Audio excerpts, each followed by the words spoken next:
So for those people who, like you were saying, want the next step, do not underestimate this exercise. Do not underestimate getting clear on what you want, on your new reality, what it is that you want to do, rewriting your story. You get to rewrite your story. You're the one who has the pen. This episode of Broken and Healed with spiritual life coach Connie Costa really hits home. Her words are such a powerful reminder that we're always writing and rewriting our story.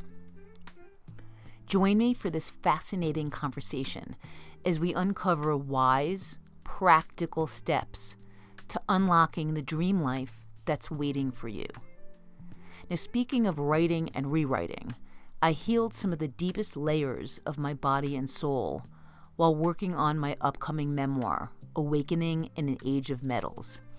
It made me realize this might be the missing piece for other people too. If you're ready to write and release your own memoir or book and to heal in the process, please reach out. I'd love to work with you one-on-one. Now let's begin. Here I am with Connie Costa, who is joining us today from Sicily. And Yay!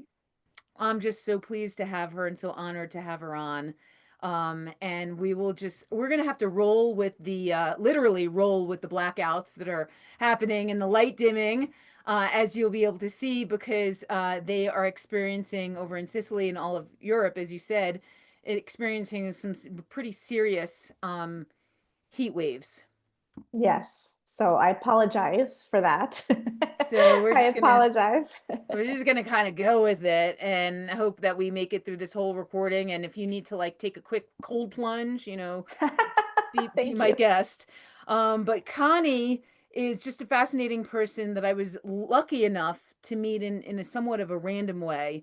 She's a spiritual life coach and a Sicily travel retreat host, and my honored guest today. And I'm just gonna dive right in because there's so much about you that I'd like to know, and that I know that my audience is gonna want to know, because in the spirit of Broken and Healed, this is a place where people, and I gravitate often to women, but it's not exclusive to women, who have had a really meaningful and somewhat spiritual transformation at some point in their lives. And yours obviously took you from Southern California to Sicily, so I imagine it was a profound one.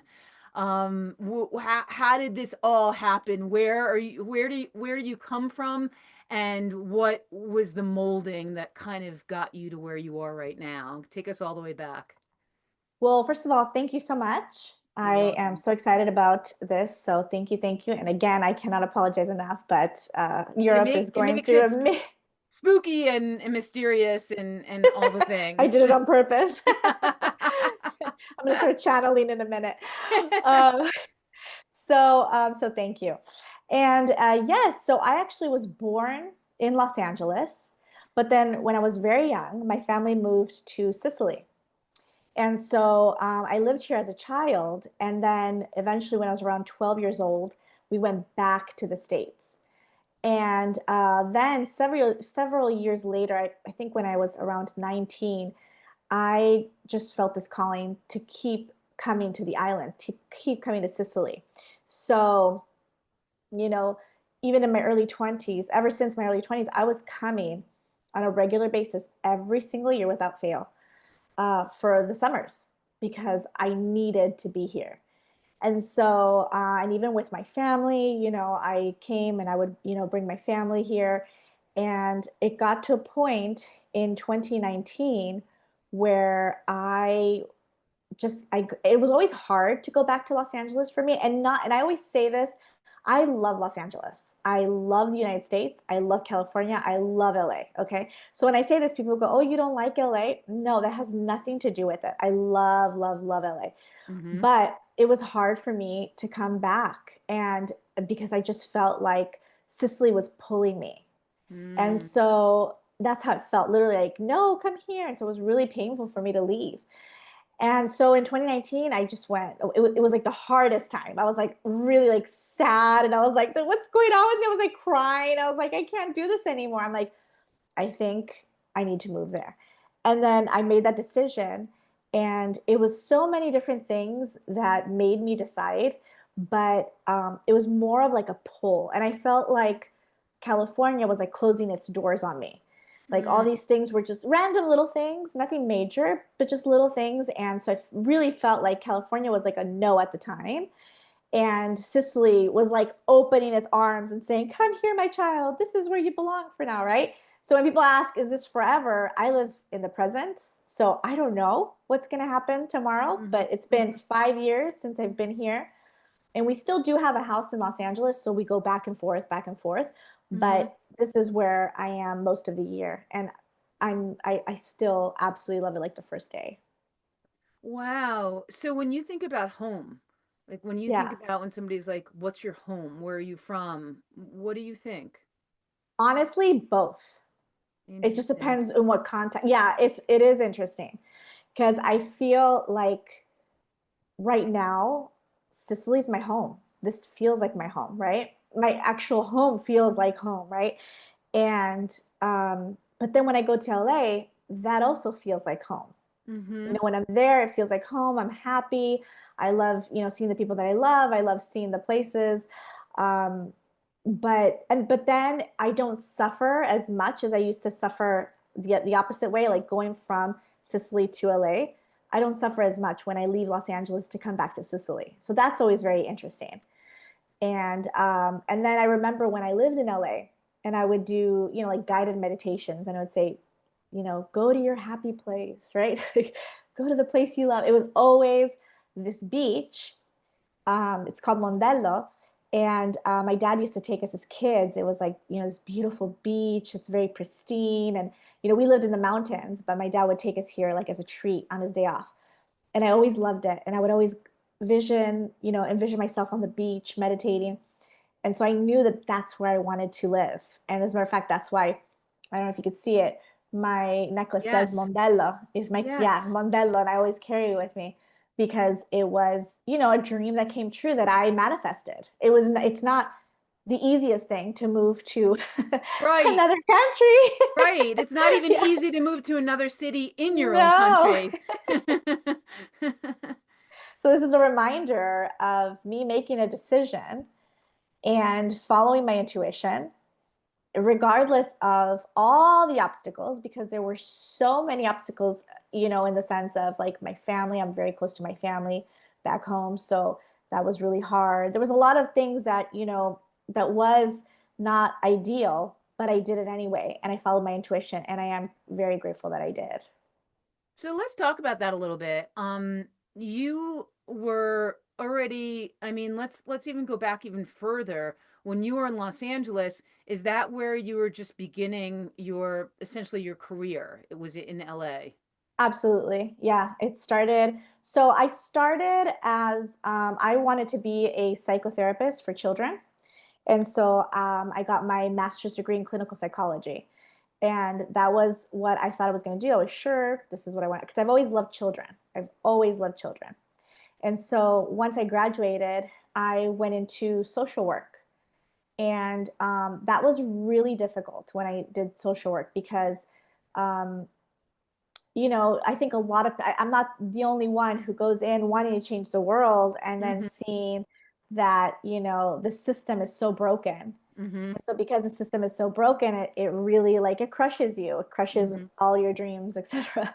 And so it wasn't what I wanted. And so I felt a little bit lost during that time. I remember there was a lot of things going on, just even like work wise, because I was working at the university and then I did social work and I was kind of all over the place and I felt a little bit lost. And it was around that time that, oddly enough, I had a wonderful acting teacher who is very spiritual and very metaphysical. Her name is Kia Hellman. So of course, I was already studying like healing from years before because I worked alongside two healers, and they Mm-hmm. were the ones who, I don't say taught, they reminded me of everything, right? Because it's been Mm-hmm. many lifetimes that I've been in the healing in the healing world. This is who I am. This is who I've been for many lifetimes. Mm-hmm. But they were the ones in charge in this lifetime to remind me of who I was. And so I had been, soaking up all this beautiful, pearls of wisdom from these two healers. And of course, I attracted this wonderful acting teacher who was very spiritual and very metaphysical. And one day, I'll never forget it, she was moving. And so she said, I want everybody to come over and just pick whatever you want for free. Whatever you like, just grab it, take it with you. And so I went to her house, and I'll never forget, because I was never an avid reader. I was never like somebody who was like, I love to read. Yeah. I would read because I had to. Right. Yeah. And so, but I was looking at her bookshelf for some reason, and this book like completely caught my eye. And the title was Why Your Life Sucks. So, why your life sucks and what you could do about it. And so, That's how do you definitely an not? attention grabbing title. That's what I'm saying. How could you not You stop? have to pull that off the shelf. Yeah. How could you not stop and grab that, right? And so that's what I did. I grabbed the book and I was just staring at it, kind of like it literally was calling my name. And so I was staring at it, and my acting teacher walked by and she said, That's a really good book. I really recommend it. And so I was like, okay, enough said. So I grabbed it and I left. And I'll never forget, I started reading it and I could not put it down. And I just said, I was not an avid reader, right? So Mm-hmm. for me to be like, oh my God, I cannot stop reading this book was Yeah. like, I didn't even, I was shocked, right? Yeah. I read from cover to cover. And that was the moment that I was like, I want to do what he does. So the author is Alan Cohen, and he is a life coach, a writer, and a speaker. And so I said, this is what I want to do. I want to do what he does. I want to share these tools to the world. And it just felt like everything inside of me was like, yes, this is what you're meant to do. You are meant to get these tools and bring it to the world. And so, even though I had been dabbling in healing and I was leading beautiful circles in my home and all that, it wasn't until that moment that it was like, this is it. This is for sure. This is what I'm doing. I'm going to become a life coach. Now, remember, this was nearly 20 years ago, and I'm only Yes. 29. So, when I was Yes, 9 years old, yeah, I don't know how you did it in grammar school. It's amazing. I was thinking that myself. She was only in third grade. I don't know how she was so wise. exactly. So, this was nearly 20 years ago when nobody even knew what a life coach was. Right. So, and it was interesting because at the time I had, several mentors in college, and they would literally like make me feel like what I was doing was a terrible mistake, right? So I would literally get the response like from people that I admired, right? From people that I looked up to, people that I loved. Like, what are you doing? You are going from a prestigious career. You have a master's degree in clinical psychology. You're on your way to become, a psychotherapist, a Mm-hmm. licensed psychotherapist, Mm-hmm. and you are going into a joke of a career. What the hell is a life coach? What the hell is that? So nobody knew what a life coach was. Like people Even had in heard, LA, which is a place even in LA. where it's everything is so cutting edge with these kinds of things, these Yeah, kinds of fields, and even there. but this was, 20 years ago almost. So Yeah. back then it was not something that people really knew. Now everybody's a life coach and everybody knows a life coach and everyone's Yeah. had a life coach. It's like, Yeah. right? It's like completely the opposite. But Yeah. back then people would say a coach, what does that mean? Is it like an athletic coach? And I'm like, what? Yeah, Yeah. look at me. I'm super athletic. And so they didn't get it. But I knew that that's what I wanted to do. I just knew it. And so, I mean, years later, I really understood, and I feel like this is really important for people to hear. I understood why that happened, why I needed for people to sort of say, What is this? My mentor, Alan Cohen, described it perfectly. When we're unsure, we create characters to show us what's going on inside. Oh, And so wow. naturally, I was going to leave in my mind, right? Something prestigious. I had just spent so much money on a private school, right? For this wonderful education of, psychology. And I'm leaving everything.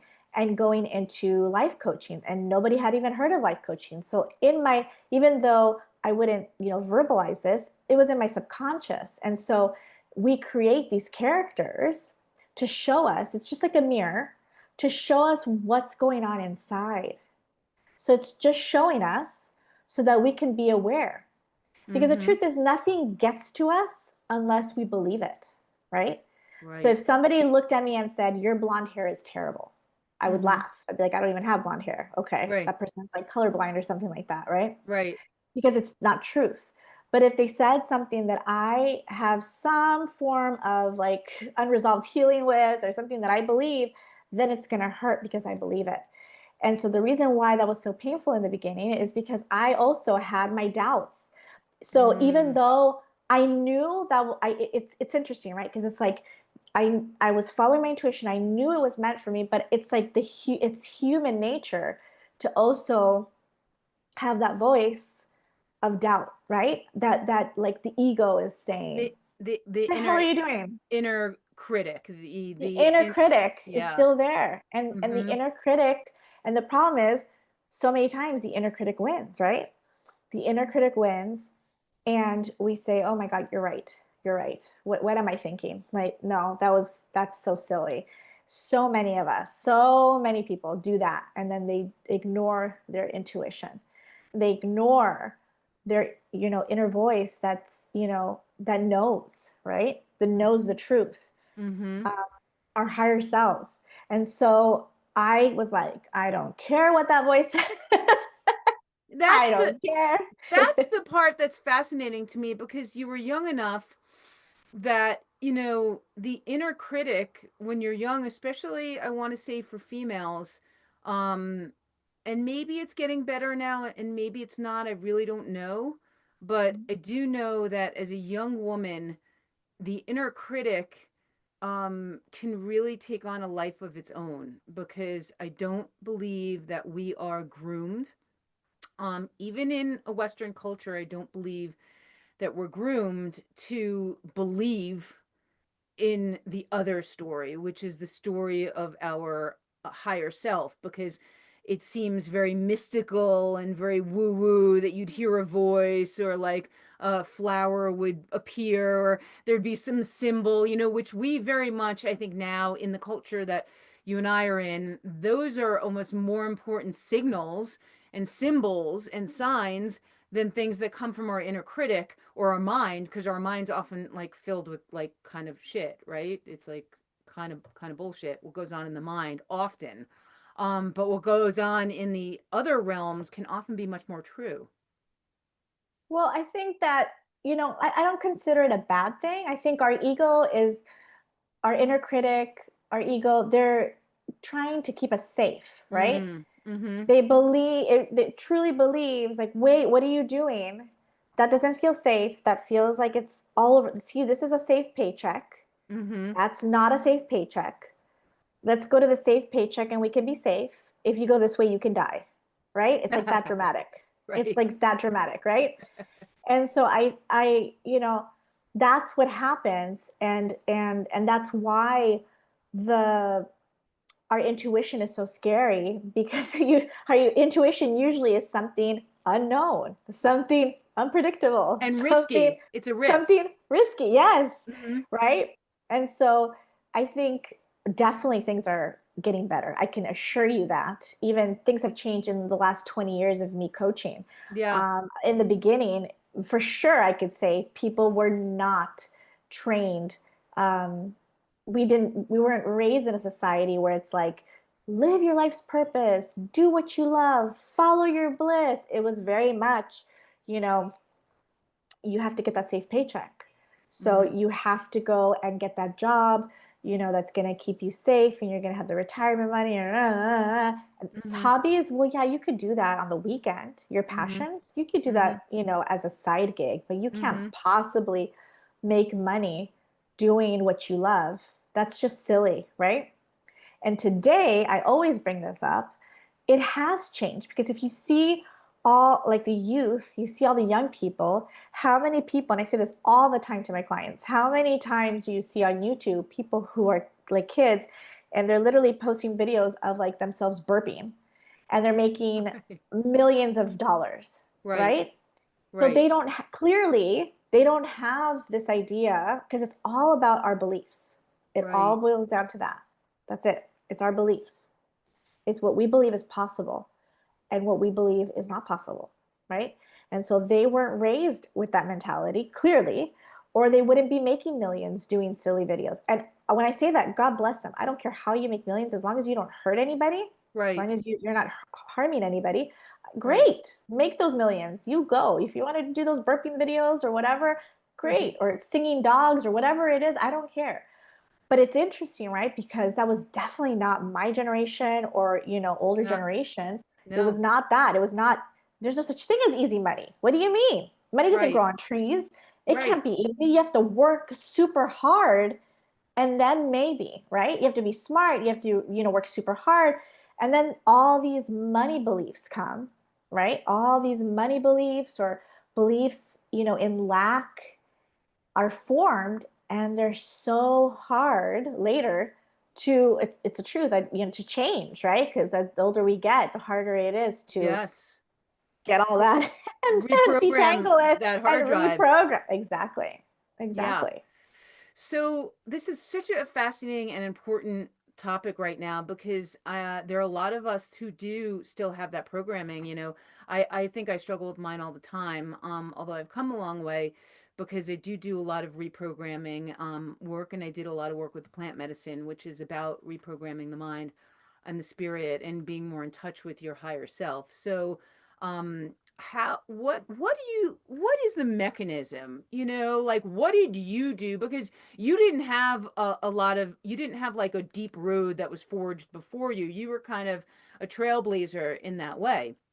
So how do you say, okay, I know there are people who think I'm crazy, and I know I kind of think I'm crazy a little bit, and there's no like evidence, I'm not seeing any physical evidence in the world right now, or in my world, that this sort of what I'm thinking is a harebrained scheme is actually really aligned with my purpose and something I should truly listen to and follow. So, walk us through, like, how did it happen for you? How did you really just open up and go, okay, I do have these people saying this other thing and I really respect them, but I'm going to go this way? So I think that, and I always tell my clients this, it is so important who you hang out with. Mm, It is so important what you immerse yourself in on a daily basis. And so I always tell people, you don't go to the gym once and you get abs. I wish. Or you don't go to the gym for several months, you finally get the abs, and you're like, great, I now have the abs. I don't have to come anymore. It's done. mm-hmm. Anybody who is, in this world will tell you that, like, for example, Bob Proctor, let's just, the great Bob Proctor. I don't Mm-hmm. know if you do, are you familiar with Bob Proctor? I've He's heard of amazing. him, but I Yeah, don't really know amazing. his work very well. So he wrote this amazing book called You Are Born Rich, which is such a beautiful title, right? You Are Mm-hmm. Born Rich. And he really believed that because he passed away a few years ago, that everybody is born rich, but just some people are a little short change of money. That's what he would say, because it's true. So he would read. He had been reading since he was really young. I don't remember, maybe in his early 20s, I want to say. I don't want to, kill it, but something like that. Um, Think and Grow Rich every single day of his life. Like, he would show the book and it was falling apart. He had to put like, string around it, like elastic around it, because it was falling apart. But he would read it every single day of his life until he passed away in his 90s. And Wow. so to me, if Bob Proctor, somebody who became uber successful, he truly, talk about trailblazer, talk about, pioneer, talk about extraordinary. Bob Proctor is definitely one of them. But he was immersed in it every single day. You could say, but wait a minute, Bob, you read it already, however many times. You already know it.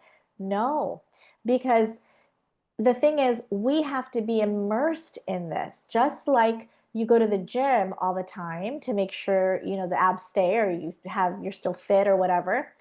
The mental gym, the mental, right here, this has to be immersed in it as well every day. This is my opinion, right? This is me, Mm-hmm. Connie Costa. This is what I, because yes, Yes. what I do. Yeah. So for me, it to this day, it's very important that I am always reading. So I'm always reading either something spiritual, metaphysical, personal development, something, by the greats, right? Bob Proctor, Tony Robbins, like the people who, Alan Cohen, Dr. John DeMartini, people who I really admire their career and their life. Because to me, success is when there's a balance, right? I want to see a little bit of everything. So health and career and relationships. And then I'm like, okay, that person is, if you, when you just have wealth, but you're a crappy person in real life and you're Right. unhappy and miserable and unhealthy, so I want, like, in all areas, right, a Yes. balance. And these are people that I deeply admire and that I love. So I read, you know, their words, their inspiration. I'm always listening to podcasts. This is why this is so important for people to listen to, and to listen to your podcast uh, constantly, and YouTube videos, and everything that you can think of. And then, of course, who are you hanging out with? Are you hanging out with the negative Nellies? Are you hanging out with, I just heard Will Smith say this the other day, and I thought it was so brilliant. He said, asking somebody for their advice on something they have never accomplished themselves, that makes you crazy. Right. And how many of us do that? We like ask our mom, our dad, our sister, our brother, our partner, whoever, oh, what do you think about this? And it's something that they've never accomplished themselves. So then they start saying, oh, that's too risky. I don't think so. That sounds scary. You might lose a lot of money, right?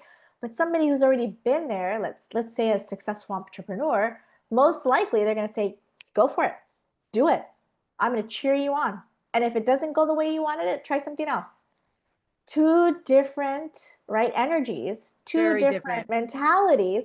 And so I made sure that and with the law of attraction, you start attracting all these wonderful people, and certain people go because, it's very important to constantly raise your vibration, Mm-hmm. constantly raise. And when you raise your vibration, you start attracting different people into your life, different circumstances into your life.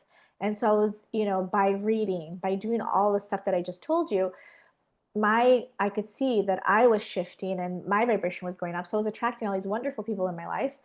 And those were the people that I would listen to. If I had to ask advice, I would ask advice to somebody who was more successful. To this day, I still do. I'm not going to ask somebody who's never tried anything in their life and has that secure job, but that they hate. I'm not going to ask them Right. because they're not going to be able to, they can't tell me what they haven't done themselves. They can't give me advice. And so that's what I did. And to this day, I still do. And until I die, it's going to be that. It's going to be me being immersed in it completely. And, Dr. DeMartini always says that, like, eventually it sticks because you're so immersed in it. You're constantly filling your brain with inspiration, amazing ideas, you know, uh, things that people have done, incredible things that people have done that you admire. And it's all going into, your brain.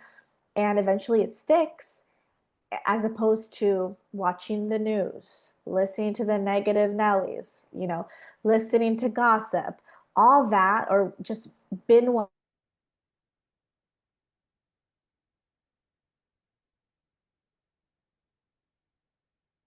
and dreams. That's why I certainly don't do those things. I never watch the news, never, ever, ever, ever, ever. I'm not interested in gossip. I'm not interested in negative Nellies. I'm not interested in wasting 20 hours a day on social media. I'm not interested in, I don't, and I love, and that's the thing, I do like shows, I do like television. I'm from LA, so I do love Right. Hollywood, right? Right. Right. But I do feel like, a little bit is great. Like I like to watch stuff with my son, but some people, it's like it becomes a way for them to veg out, for them to just like disconnect from their reality that they don't like, and they come straight home from a job that they hate and straight to the TV until they go to sleep. And so that is definitely not a life that I would like to live. So I'd rather do things that are inspirational every single day, that is going to get me closer to, my goals, than do something that is the opposite of that, if that makes sense. Yeah, I mean, that makes perfect sense. And I do find I am on a similar path. Mine obviously started with a health crisis, which made me need to think about how to change my vibration and purify my body. Which if you're going to purify your body, you need to purify your mind, which means Absolutely. the garbage, the programming, the negativity, the trauma.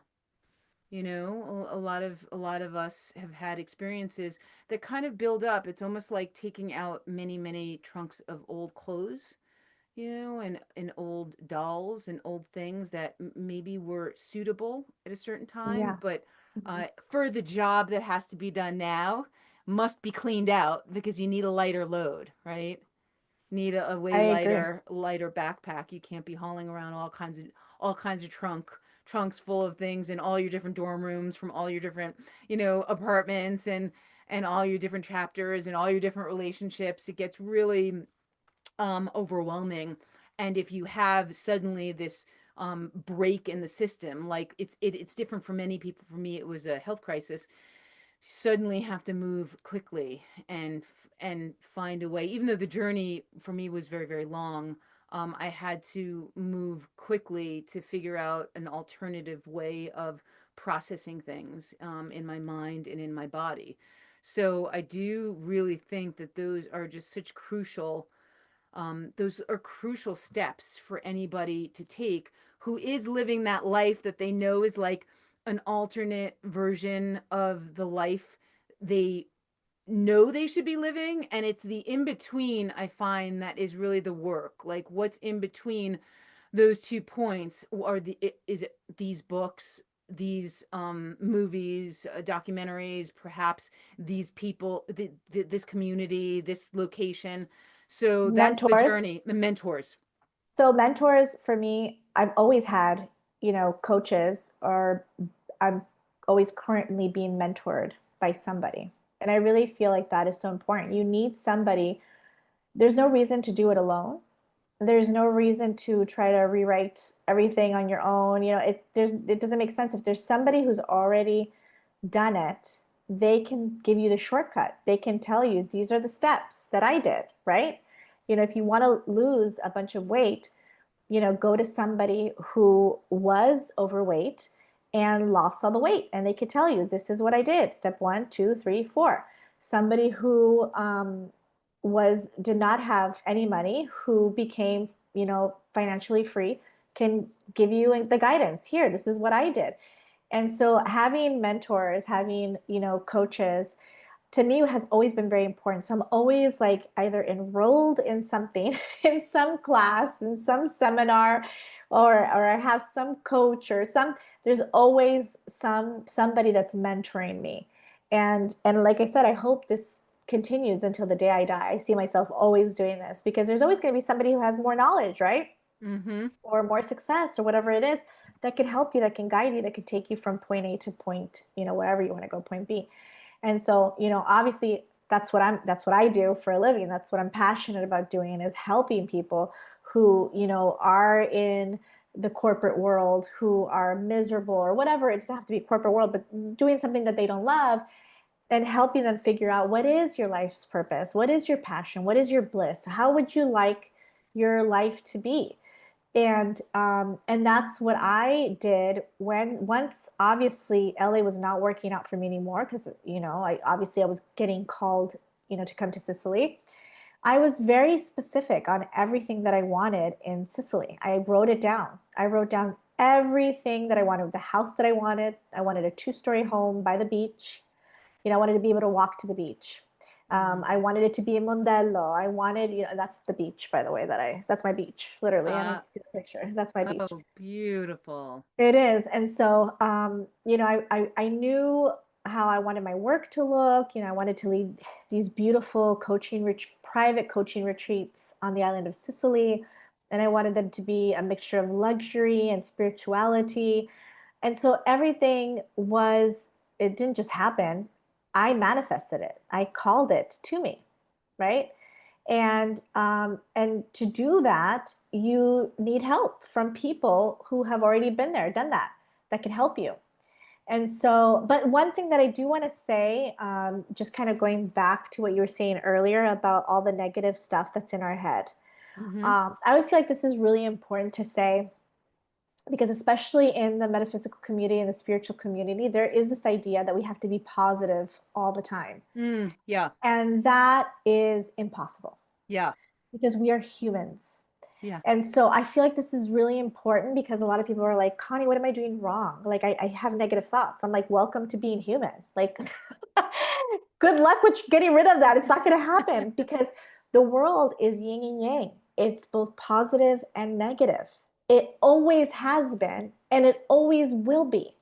And I hate to sound negative, but I get really bothered by people who believe that we can reach this point of 100% positivity Right. because then it really does mess with people's head when they do start thinking negative because they're normal and they start going, oh my God, clear, cancel, delete, I'm doing it wrong, I'm doing it wrong. And then there's like this guilt and there's this shame. And it's like, that doesn't help you when you just realize that's called being, a normal human being on earth. Like there's both negative and positive. We're going to have beautiful experiences, but we're also going to have challenges in life, severe challenges. That's what makes us grow. That's what makes us become who we are. We need to go through those challenges. And so Right. I don't like it when I hear other coaches make it seem like you're going to reach this perfect life and everything is bliss. I hear that all the time. Everything is perfect. Everything is bliss and the perfect relationship and the perfect. What I was saying earlier is like balance, right? There can Right. definitely be balance Right. where you do see somebody who's on a healthier vibration where their relationships are good. That doesn't mean perfect. Where their health is good, their life is pretty balanced. But of course, they're going to have challenges. Of course, they're not perfect. Of course, things are going to happen, and of course, they're going to have negative moments. That's it's called human nature. And so when I hear people saying all this positive, positive, positive, we have to think positive, we have to think positive. It's like, have you really thought positive 100% of the time? Have you Uh, really gotten there? It's like, I'm so glad you're saying this because I find the deeper that I go into my own spiritual journey, the more that it feels like a pressure to, especially when you're talking about physical healing, like detoxing, chronic illness, like it's hard to have a high vibration if you're working through that. And then you're like, yeah, oh my God, there are all these buzzwords, you're like, oh my God, I'm going to be living in lack and, and like lack of abundance and belief system lack and low vibration and low frequency. And there are all these buzzwords and negativity that can make you feel trapped because you're like, I am where I am. I mean, that's kind of what it comes down to sometimes. I am where I am, and maybe I can do both. Maybe I can feel the light and feel the gratitude for the beauty that is there, but just like maybe accept that it's not feeling perfect today. Not feel absolutely. Yeah. And that's the thing, it's too much pressure. It's a lot of pressure. It's a lot of pressure and it's not realistic. It's just not. I'm sorry. There has never been the world is always going to have this is terrible to say but this is the truth. There's always been war Right. and peace. Right. There's always been love and hate. Mhm. There's always been positive and negative. Mhm. The world is dualistic and we Mhm. suffer this is where people go into depression because we want a world that's utopia. It's all pleasure, no pain. And and that I don't like hearing that because I think this is how so many people are, especially in the spiritual community. They get really like they have so many feelings of shame and guilt and like I'm just not getting it right. I just don't know how to do it. I'm such a failure. I think negative from time to time. I'm like, what? We all do. Like, what do you mean? Or like, oh my God, today I'm just not I'm not very happy today. It's like, oh my gosh, like that is so much pressure to think that we're going to be positive all the time and happy all the time and loving all the time. And No, no. So we have, I think the most important thing is to be loving toward ourselves and gentle toward ourselves. And if we have those days, we have those days. And I would say, I wouldn't recommend you just stay in those days and stay in Right, that mood, I mean, and just say, okay, well, fine, just sit on the bed and be depressed. Definitely, right. do something to get yourself out of that mood, but just know it's normal. You're a normal human being. You're not doing anything wrong. It's normal. That all of that is absolutely normal. And so I feel like this is really important to say because we're always going to find something. You were saying that there's all this stuff to unpack, and just when you felt like, okay, I've unpacked so much, it's like there are another 12 suitcases here to unpack, right? It's Right. like never ending. Where all Right. these things, and so, but that's normal. It's normal and it's fine. And just being gentle toward ourselves and being patient and loving the journey and not being so obsessed with the destination. I It's see a just lot of my clients do that. it's just so crucial and so key, I think. And I have to admit, like when we spoke at that random meeting we had online, where I wasn't really even sure who you were or what you did exactly, and you just stepped right in, and the talk that we had really shifted something in me Yay. profoundly. Um, Wow, that's so it exciting. really Thank you. did. And I'm so happy. many things, several beautiful things have kind of just floated into my life since then. And I think that it was partially because I really just kind of came to a place where I had to let go. I had to let go of whatever it was that was blocking my forward movement, my progress. And I have found over the years that the most incredible miracles that have just dropped into my life have been all about letting go. That Letting go. that's like the magic. If there was, in my opinion, like a magic bullet, which there isn't, but if there was, it would be letting go. Letting go. Letting go of perfection. Mhm. Letting go of self-criticism, letting Mhm. go of where you think your life should be or how your life should be in this moment, or how far along you should be, Mhm. right? Letting all of that go. And you're right. Absolutely. I completely agree with you. Yeah, And letting go. that's just, I think, a game changer. That whole idea, because as you said, in the spiritual community there can feel like a lot of pressure, to be perfect, to get it right, to have a high vibration, to be never be in lack, to never be in fear. And that all doesn't sound like very easy. It doesn't sound very realistic. And so I just wanted to bring your light and your perspective to this so many people that are both doing great things and also struggling and suffering, and maybe just need that one next small baby step Yeah, to exactly. take. Well, I think one thing is being aware that you can rewrite your story. So this is really important because a lot of people don't realize that they can rewrite their story. Like you rewrote your story, right? And Hmm. you're still rewriting your story. Every day is like a new revision. Exactly, exactly. But see, a lot of people are stuck believing that life is just happening to them.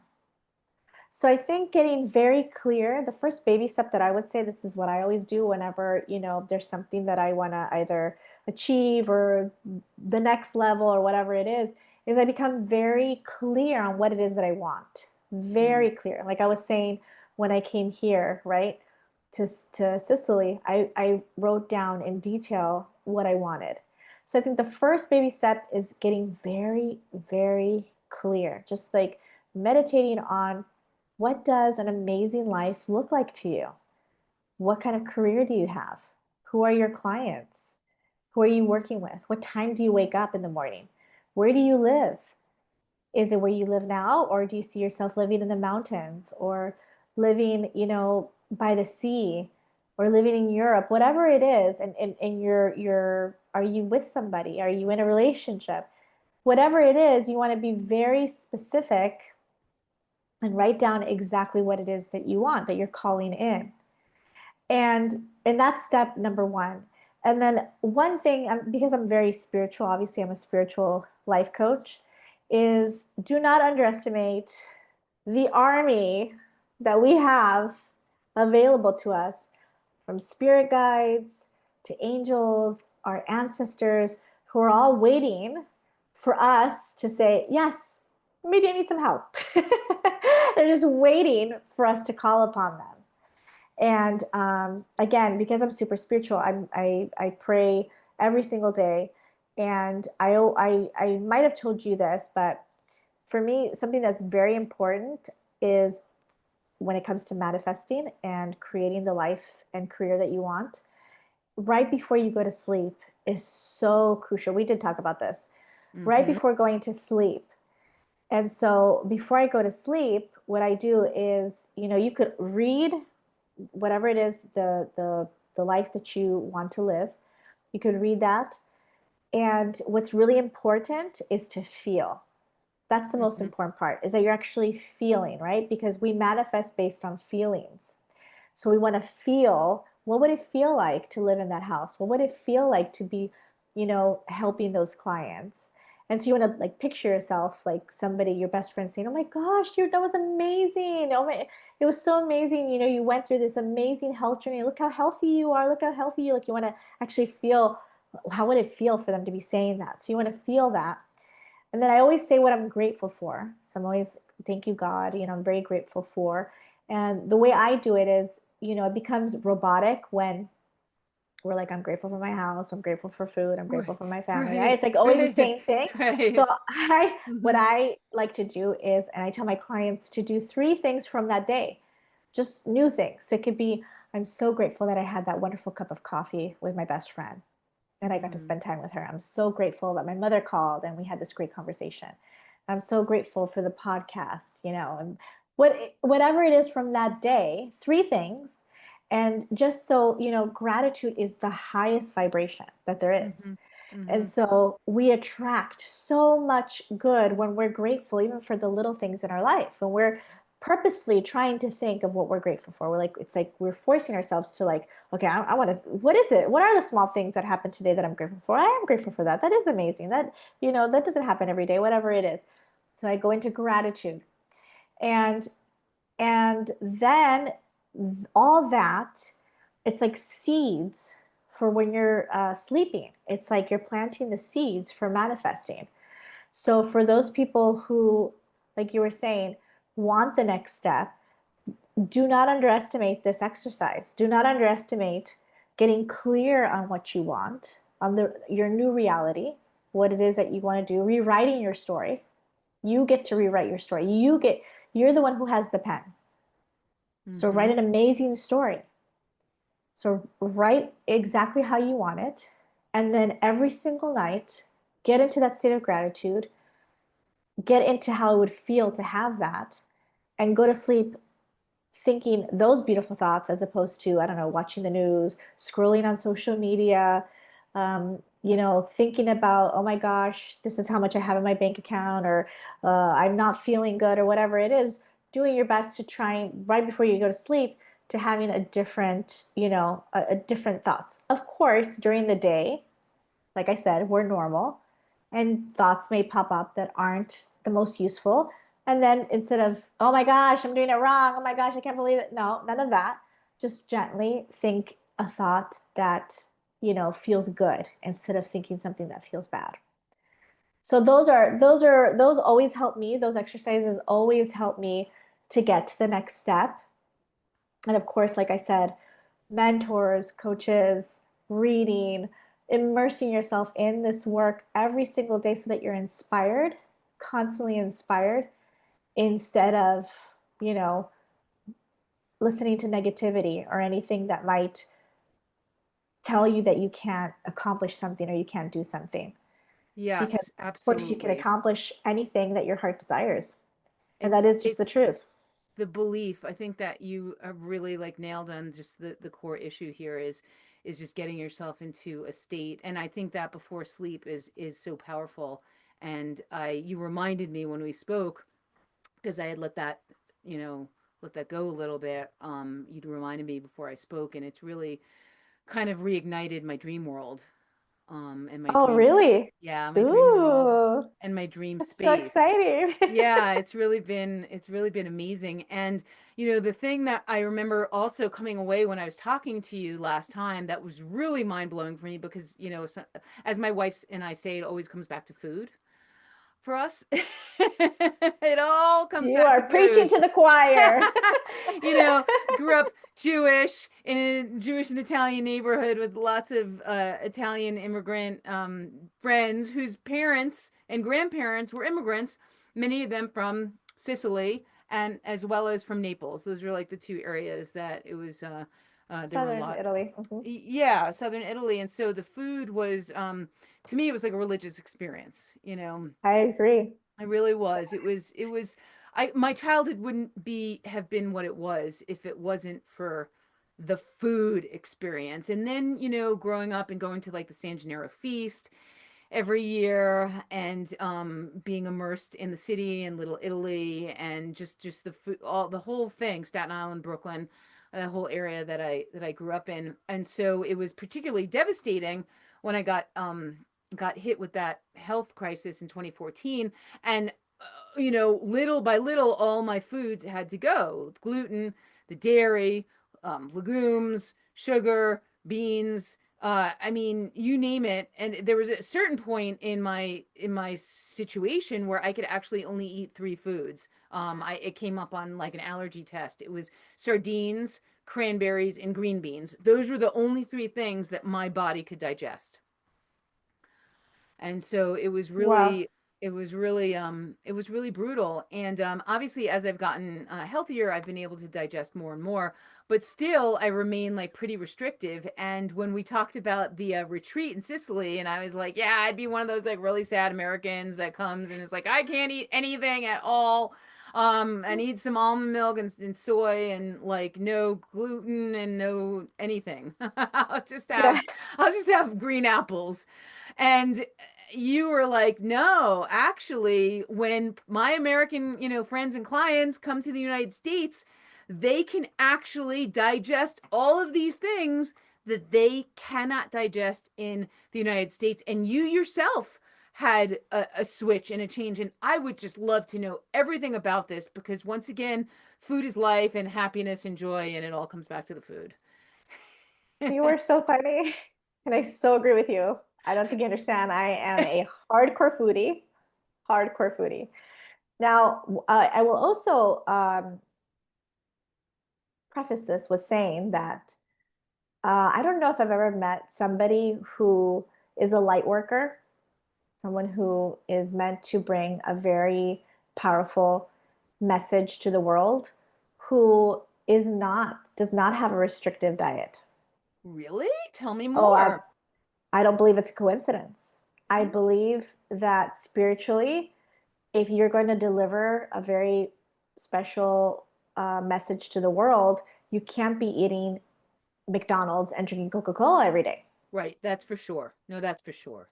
Yeah. So, but I've noticed in the healing community, the bigger the impact, the more profound the message, etc., the more the diet is restricted. So Mm-hmm. I just want to say that, just food for thought. Thank you. And and it feels like a punishment, but the way I see it is that the channels need to be very clear and clean. And the issue is that in the United States, the food is not clean. So Right, that's the issue. right. So when I lived in Los Angeles, and I've for the past 25 years I've been talking about eating organic and not using a microwave and not using white sugar. And 25 years ago, people would look at me like I had three heads. They would literally Wow. roll their eyes like, here she Wow. goes. Yeah. Like being organic was not cool back then. Yeah. It was not cool. Okay, not cool. People would make fun of you if you went to Whole Foods, a whole paycheck, ha ha ha ha. It was Yes. that kind of deal, right? Yes. And so, yeah, things have changed. I'm telling you, They things are definitely, dramatically different. even since I got into all this, which was 2014, and I was literally just like, okay, I need to go to restaurants if I go that I can eat if I go, that I can eat at. And even in 2014 and even in Los Angeles, it was like, oh, it's her again. No, it's this one again. And slowly, like from 2014 to I want to say like 2017, there was a really like a food awakening Oh and a yeah. food Oh yeah. revolution in Los Angeles. And I'm fairly certain I know there were always pockets in LA, more so than any other place, LA and San Francisco, Yeah, where of course. that existed. But certainly the mainstream, I'd say, was pretty, it was pretty, still pretty weird. Oh no, for sure, California, we've been pioneers in that stuff, Yeah. in so many things, for sure. But even but even within California, it's not like everybody was on board. Mm-hmm. No. Mm-hmm. So Right. if I spoke to, other spiritual folks, then yeah, it all made sense, right? Let's go have some kombucha. But like you spoke to somebody else who was outside of that, it was like, what the heck is that? Mm. So, um, you know, years ago when I was really into, and I still am into food and health and all that stuff, I noticed that in the States, it was very freaking confusing. So it's Yeah. like, all right, so everybody, soy milk is the way to go. Cow's milk is the devil. Okay, let's all do soy milk. Okay, Right. like months later, soy milk is terrible for you. Let's Right. all go to rice milk. Okay, let's Right. all do rice milk. Okay, rice milk is terrible. Let's do coconut. The latest was oat, and now it's known that oat is terrible. So that, for example, then coconut oil is great. Coconut oil is not. Olive oil is Right. fantastic. Olive oil is not good. Bread Right. is the devil. Pasta is the devil. So it got to a point where I was like, seriously, what the hell am I supposed to eat? I just posted something about this because it's insanity. Like I It's posted on my social media this really funny video of like uh-huh. eating in 2025, and there's this girl Yeah. who's like gets a kiwi, and then it says, all fruit is terrible. So she spits it out, and then she gets an orange, and orange is known to be like it cause cancer. And she spits that out, and then it's like then she it's like all these things, right? Sorry, I have mosquitoes, and she's just spitting out the food, and then like even water. I think they're like too much water is bad for Yeah. you. Yeah. So so, It's so true. My wife however, and I are like, are we gonna just be eating pine cones like in the next yeah, at this like point, in the yeah, next like year? This is gonna be yeah, like maybe like some gravel and some pine cones. exactly, exactly, and so that. But then I noticed, because I was always coming here to Italy, that here the information didn't change ever. Mm. Wow. Okay. And people looked healthier. People were thin. People just looked healthier. People were super thin and ate pasta and bread every day. Well, how's that possible? In the United States, they're saying pasta and bread is the devil. That's what makes you fat. So I had all these questions. I have all these questions. What's going on? Maybe the United States has no freaking clue what healthy is. Right. And that's been my conclusion, unfortunately. I'm American. I love the United States, but when it comes to food, zero clue. Literally Right. still. So when I hear a nutritionist, I'm sorry to say this, in America, it's like the peanuts, ba ba ba ba ba ba ba ba. I don't listen because unfortunately, every single nutritionist has a different idea of what healthy is, and they all like they're not in agreement. But here, when I listen to the nutritionist, it makes sense. And what is it that makes sense? Eat eat everything in season. Your fruits Yes. and vegetables need to be in So season. You important. cannot eat a freaking tomato in December. You Right. cannot. Right. Okay? It's not good. It's not natural. Where is it Right. coming from? We don't know. Right. So it's fake. Okay, so that, and then everything has to be fresh with minimal ingredients you can actually pronounce, right? Yes. And so the bread is freshly baked every day. The bread, you buy fresh bread in the morning for lunch and then fresh bread in the evening for dinner. You don't eat the same bread from the morning that you buy at night. And so, Wow. let alone the next day, 2 days later, the next day it's already hard. Some people put it in a bag and warm it up or whatnot. The next day, it's not gonna be such a tragedy. But you're certainly not gonna have a bag of bread that lasts a month which Right. are sliced bread, right? Right. That's not normal. Right. It's That's not. not normal. Our It's body not. cannot digest that. Right. That's not good for us. All these packaged foods. How are they packed? You know, something like baby carrots. What the heck is a baby carrot? Right. Where in nature is a baby carrot? Those baby carrots. What is that? Like packaged lettuce. How come it's not wilting? What's Right. in that? Like Right. these are, it seems like silly questions, but seriously, it's all these chemicals, all these Yeah. preservatives, all this stuff that we cannot even pronounce that we're putting in our bodies. Yeah. That's what makes us unhealthy and sick. And our bodies view the food now as the enemy. So that's why you have all of these autoimmune conditions combined with Yeah, some other very nasty and gnarly toxins that are consumed and taken in all various ways, that are unhealthy for the body. So when you combine these things, these toxins, these chemicals that are all around us in our environment, and absolutely. in addition to pharmaceutical products that have all kinds of things in them that will actually stop the body from doing what it does, when you combine that with food that is genetically modified, that has things in it that the body doesn't recognize, then there's like a catastrophe Oh, that yeah. happens inside the body. And you can call it many, many things. Um, but it's just one thing, really. It's that our body can't assimilate, digest, and process these things that it's being bombarded with left, right, and center, really. I don't know if you know the app Yuka. Yes. The Yuka, okay. And Mm-hmm. even Yuka, when it says something's amazing, I don't trust it because like it says certain cereals are amazing and I'm like it's still packaged in a box. It can't be that amazing. Like Yeah. I you believe know what I anything that's in a box or a can or a mean? bag Yeah. is has gone through such a process, even if it says Yeah. there are minimal ingredients on it. And that's why, Yeah. I really did have to turn to, I mean, it was a great education when I did this juice fast, because the things that I saw come out of me, like our friend Frank, Yeah, the yeah, yeah. the things that get detoxed out of the bowels, once you've been Yeah.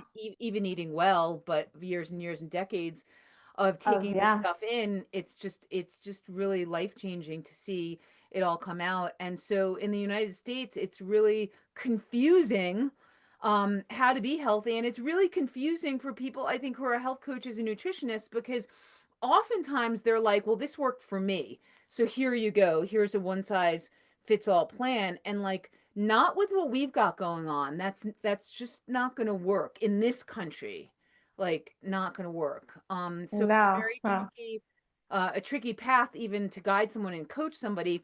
You kind of It have to is. like meet them where they are and get to understand their biology, and Yeah. their sort of mental framework, and because we get traumatized by food allergies, and you become afraid to eat anything. Yeah. Yeah, absolutely. And so, and that's the thing, like what you're saying, it's not one size fits all in the States. It No, isn't can't be. because there's so much that is going on. And like you were Right. saying, it's not just the food, it's in everything. It's in the Yes. products Yes.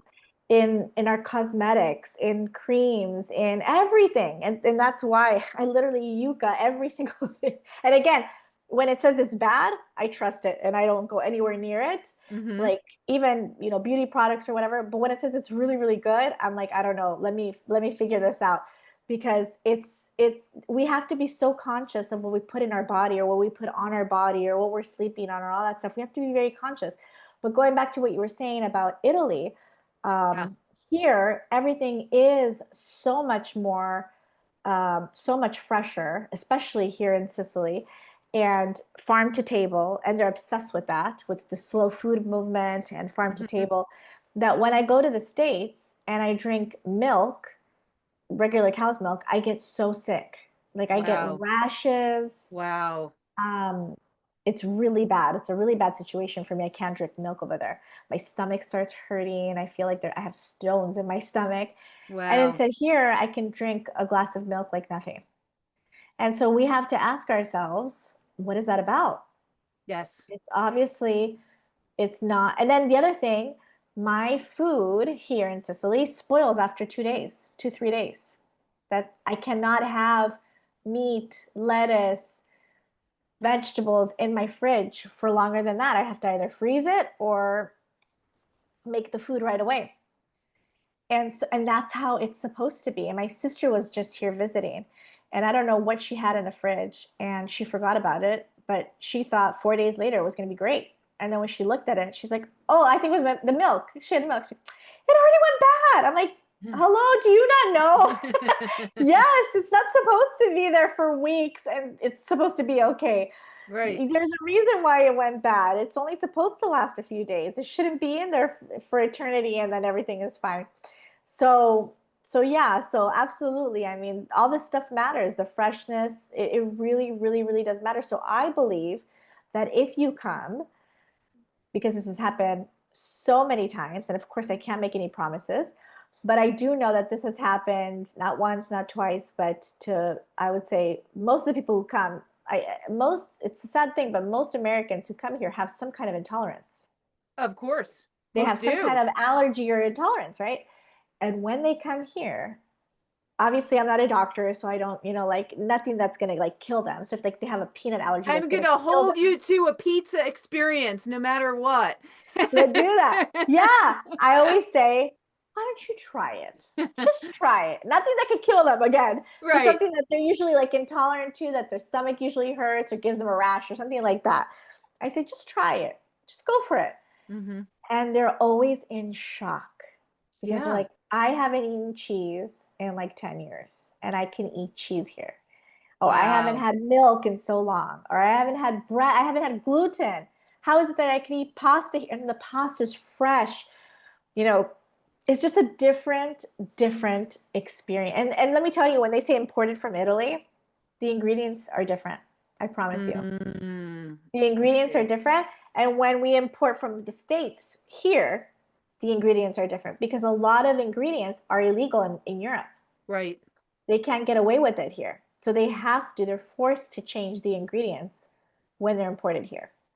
So do we think, I mean, obviously we know there are 10,000 chemicals that are allowed in the food supply in the United States and only 400 that are allowed in the EU, but it sounds like even in addition to the restrictions of those chemicals, in Sicily and Italy and probably most of Europe, you have an allegiance to clean eating and to fresh Yes, food. It is part of your absolutely. culture. It Absolutely. matters what you eat, how it's prepared, who prepares it, and what steps, where it comes from. Like you think about it. It's important for the lifestyle. Am I not right? Is that right?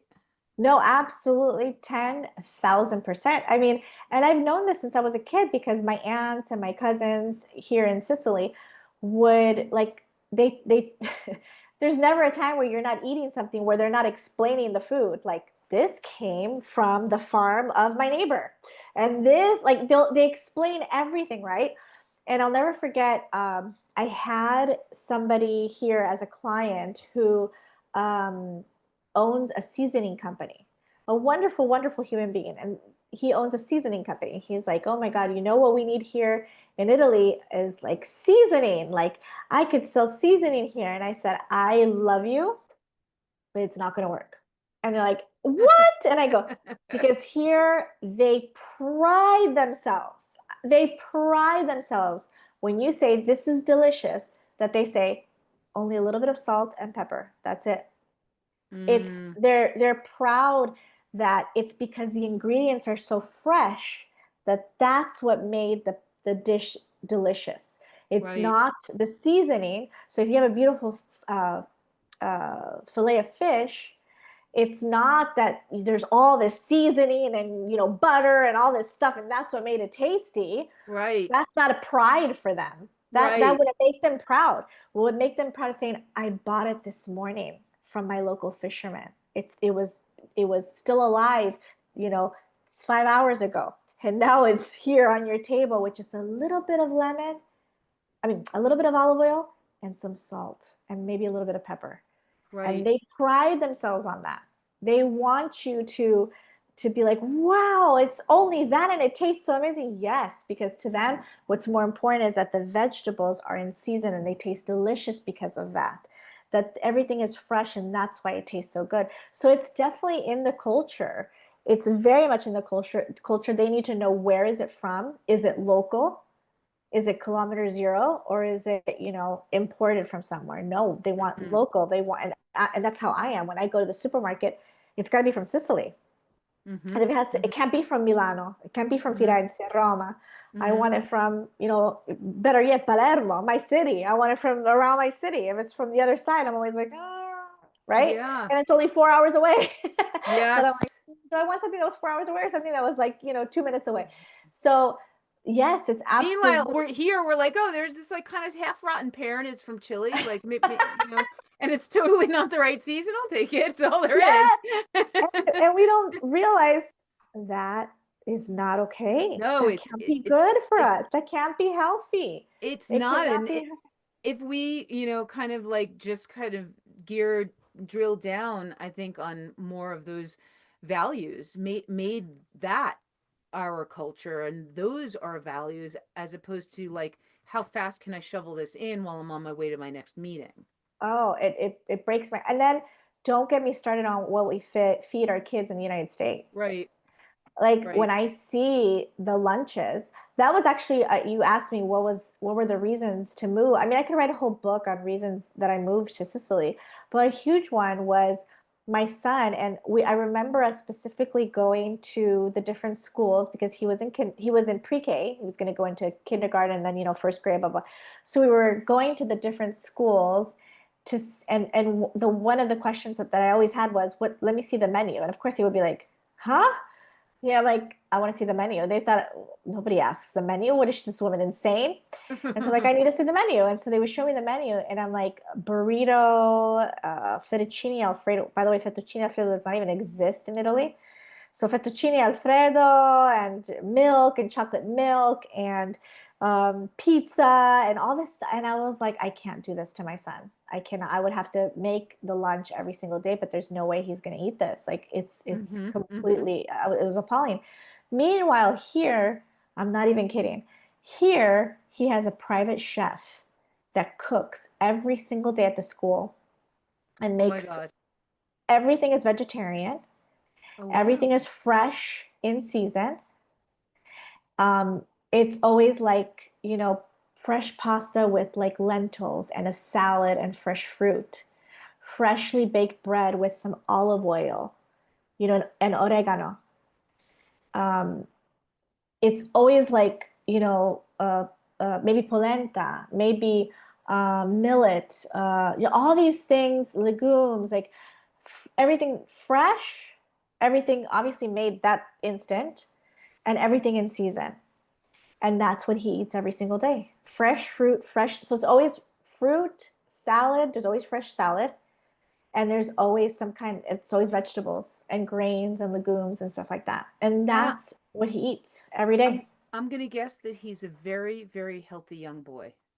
My son, my son, being my son, is a foodie to the max. So this child, again, this is such a passion. I love this subject. So Me too. when we lived in the States, my son was a very picky eater and did not eat, and he would make me Hmm. cry. So here Oh is wow. a foodie whose son doesn't eat.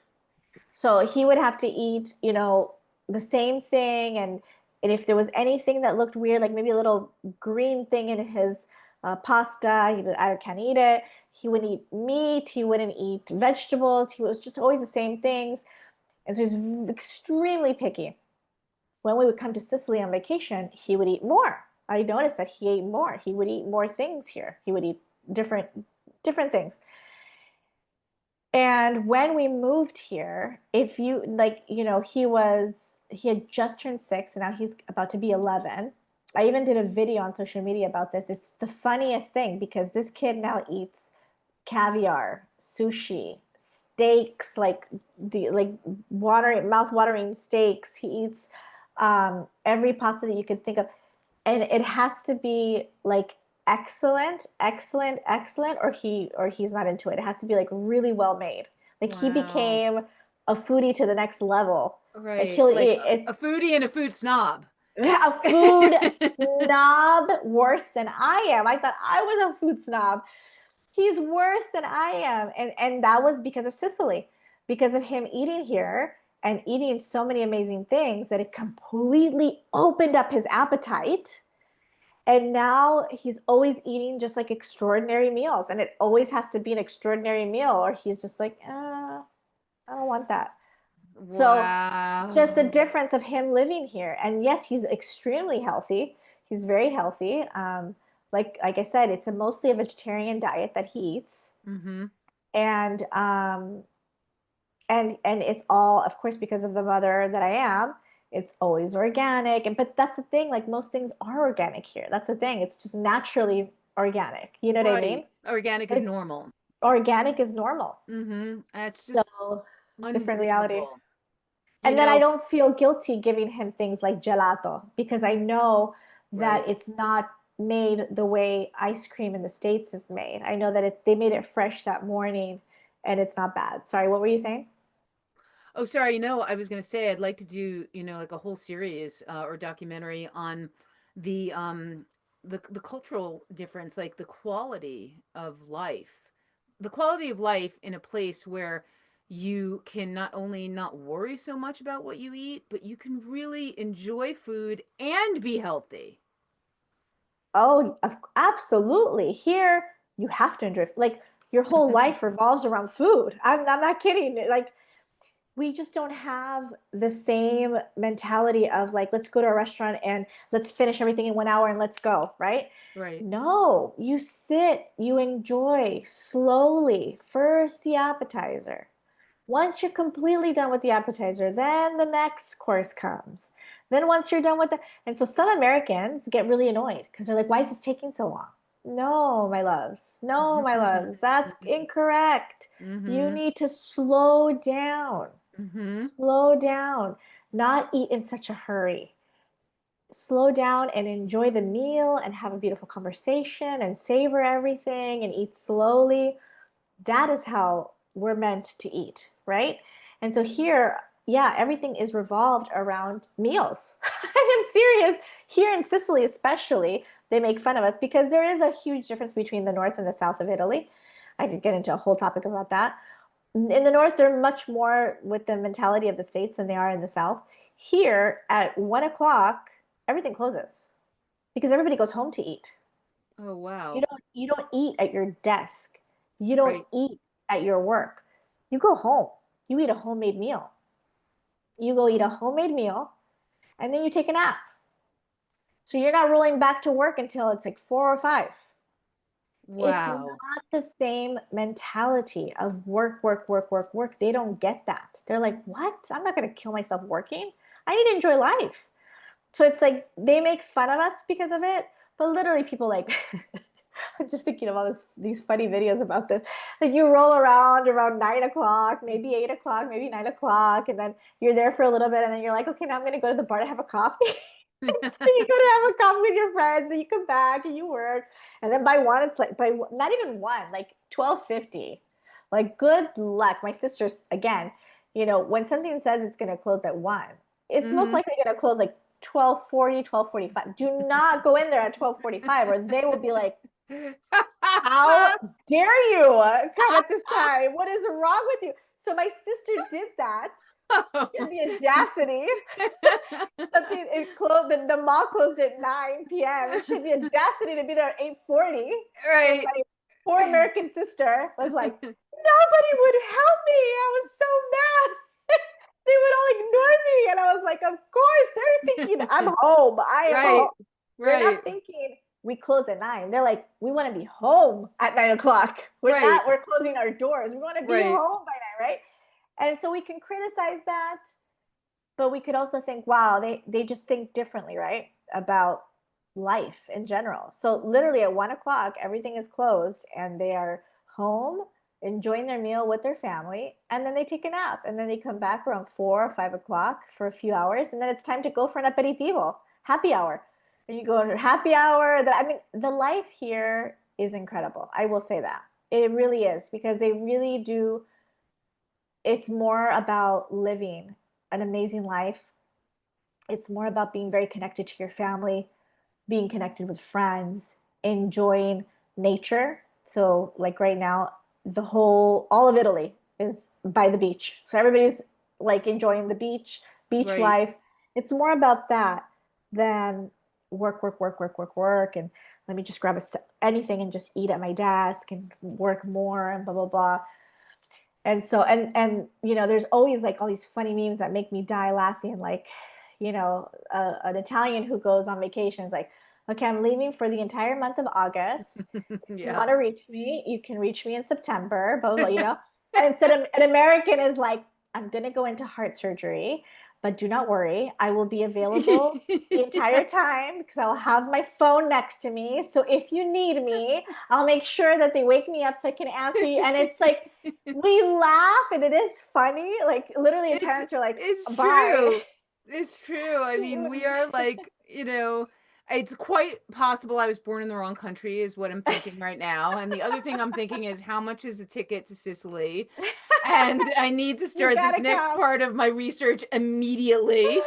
Because it's just feeling more and more like, when I was growing up, it was really fun. Like I had a really, really fun in a lot of ways childhood. I mean, my family was challenging, but as soon as I stepped out the door and I had, this like crew of friends, and we just all were Yeah. all about food and having fun and enjoying ourselves, and just, granted we were kids, but that energy, that lifestyle, that idea of just like kind of letting go and just letting it be, just letting the day kind of take you where it wants to take you, and having it be around the just joy of sharing a meal or like an amazing slice of pizza or an amazing bagel made life just so fun and so enjoyable. And I think for me that's where creativity comes from, is like when you're having those beautiful moments with other Oh, people, absolutely. you're collaborating on another level.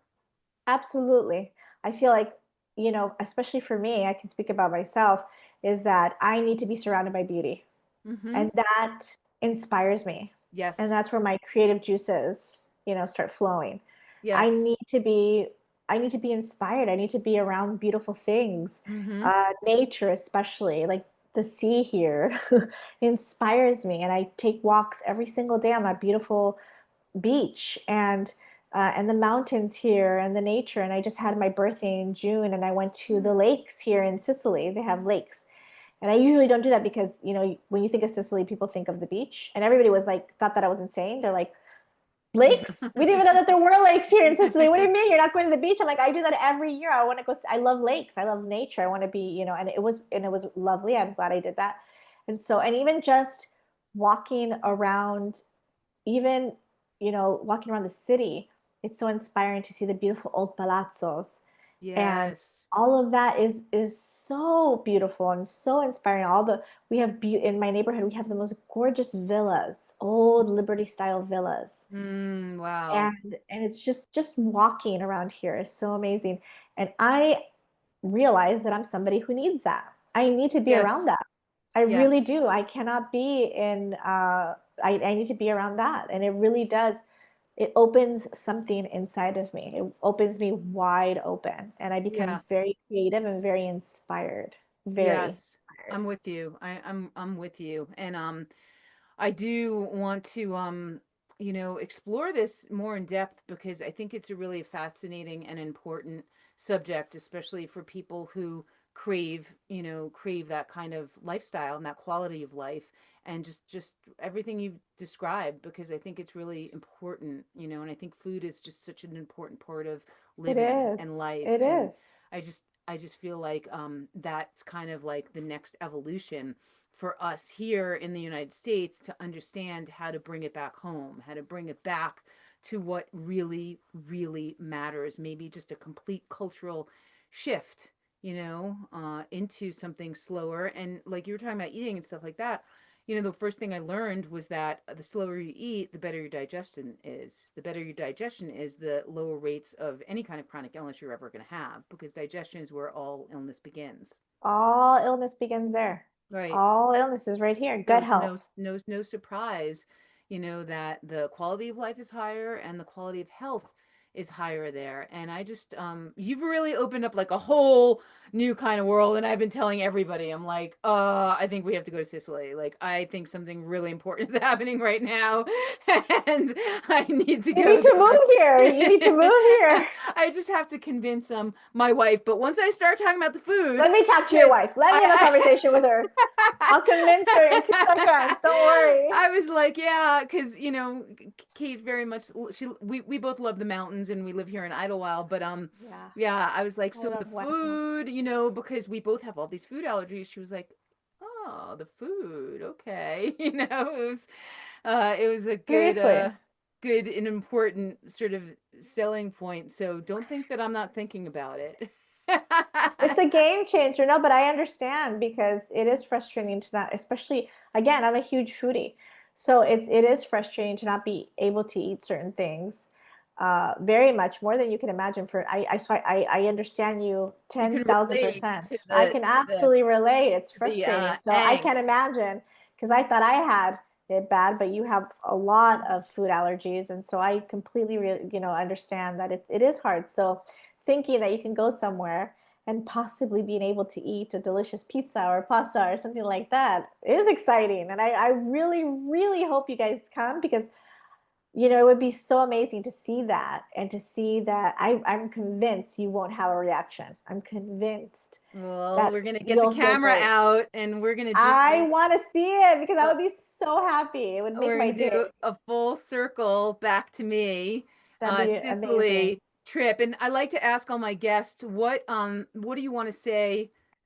What do you want to say to our guests, to the audience, for their own growth? Is there anything that you'd like to impart on them? Anything you'd like to leave with them? You know, um, we've said so much already of things that to me are really important, but I think the thing that I've always been very passionate about is honestly rewriting your story, creating the story that you want, and knowing and believing that it is possible. Um, whether it is for your career, for your life in general, your soulmate, your health, whatever it is to believe that you can have a magical life that you're in love with. You can, that you absolutely can. And that you can have it all. You can have anything that you want. And so I really truly believe in living your life's purpose, that we all have a purpose, and that discovering our purpose is the magical key to everything. And following our bliss, constantly following our bliss every day, asking yourself, is this something that I want to do? Yes or no? And if it's a no, again, rewriting your story. If you're stuck somewhere that you're not happy with, rewrite that story. If your health isn't the way you want it to be, rewrite the story. And again, believe that it can happen. But like we said, being gentle with yourself, being Mm-hmm. loving with yourself, being, patient with where you're at Mm-hmm. and not either criticizing or, saying, oh my gosh, I'm not there yet, seeing how far you've already come. And self-love is so important. So just loving yourself for who you are and not criticizing yourself for who you think you ought to be. Those are the most important things that I always tell people that to me is really important because I feel like a lot of people aren't raised with that belief set or that mentality that you can have a beautiful magical life and you can create magic. Unfortunately, we are constantly settling, right? And we don't realize that we can have a really beautiful life. So that's what I would love to leave everybody with is definitely write down everything you want, everything you want, every single little thing. Don't leave anything out and believe that you can have it. I love that. And I'm so, so honored and so thrilled. And you've made my whole day. And I'm sure you're going to make everybody else's whole day too, because you just took a big, huge light and just spotlighted all of the things that we need to remember. So I just want to thank you so much, and I look forward to seeing you. I'm thinking like Tuesday or In Sicily. Wednesday, maybe. Like if I could leave here on Tuesday from LA. I'm gonna write that down tonight before I go to sleep. Need to be in Sicily Tuesday. Need to eat pizza and fresh bread Wednesday through Saturday. You know what though? We joke about it, but I really want you to write it down. I Okay. really want you to write that down tonight. Okay. Like I see myself in Sicily. I am in, thank you. I always do it in present tense. Thank you, God, or thank you, universe. I am in Sicily, you know, eating gelato or eating pizza with Connie, and she's taking me to the best pizza place. I have so many great pizza places here. You have no idea. The pizza here is out of control. Really? Out of control. So Connie is taking me to the best pizza place in all of Palermo, and I eat it, and it's delicious, and I feel great afterward. Like all of that, because that's when the universe listens and starts opening doors and really weird things. And I know you know this from your own life. All these Mm-hmm. weird coincidences, all these Yeah. things start to happen, and you're like, well, how did this even happen? And you should always say, or something better. And Okay. never worry about the how. That's what trips us up because we're always like, we read it and we're like, yeah, whatever. How can that happen? That's Right. impossible. Right. But the truth is, anything is freaking possible. That's why this is such an important message for me because Yes. anything, if I told you all the weird things that I've manifested in the most weird ways, right? You never ever know what could happen. And so we don't want to be stuck on the how. That's how we screw things up. That's how we mess it up. We just want to say, this or something better and just be in the vibration of it happening, of you seeing yourself in Sicily, with your wife, and you guys are, enjoying all the different foods, and I'm taking you to all the best places, and you guys are having like the best time of your life. That's all you want to think about. There's no, Okay. how can this happen, but how am I going to do it? But no, Right. leave that, leave that for the universe. The universe will take care of that. Just visualize yourself in Sicily here, and then I'm taking you. And I can feel that it's going to happen. I can feel it. I just visualize myself with you guys. I don't even know what your wife looks like, but I visualize myself with you and your wife here in Sicily. So I know it's going to happen. And it might happen a lot sooner than you think. A lot sooner. Well, I'm going to get out of the way and I am just going to let it all come through every night. It's going to be on my interior vision board. Great. Just not now. It's a little too hot right now. I don't recommend it Yeah. right now. Yeah. Not No. during the heat wave. I'll ask the universe to just kind of like schedule it from when the weather's a little better. Exactly. That's what I recommend. Trust me. Okay. Trust me. All right. Well, I'm gonna stop right here. Stop the recording. Thank you again, and I look forward to having you back and seeing you in Sicily. Thanks for joining us today.